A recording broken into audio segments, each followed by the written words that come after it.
the difference between I knew Harvey Weinstein, but it was more social. We have friends in common. We hung out in Cipriani's, and we were also in the same fashion circle.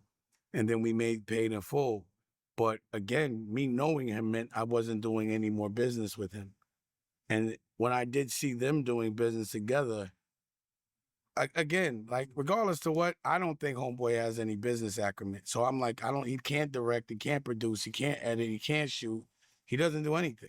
So I'm like, why would anybody give that person that opportunity other than to leverage something? But one thing Harvey would never ever be able to say is that I was his friend. That he will never be able to say that. I would never even let him say that publicly. You know what I'm saying? It would be like I would put pressure on him. Harvey was never comfortable in my presence because I would tease him a lot.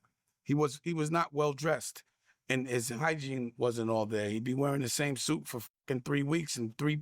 It would be like premieres. We were in the same circle. I see him. He'd be in slippers and shit.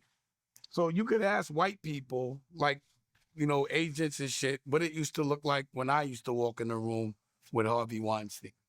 He would never be able to be comfortable enough because I didn't respect him and he smelled funny. He wasn't allowed to be that close to me. He had to be one person in between. And usually it would be Giuseppe like, yo, Damon, you got to stop doing this and yelling at him like this.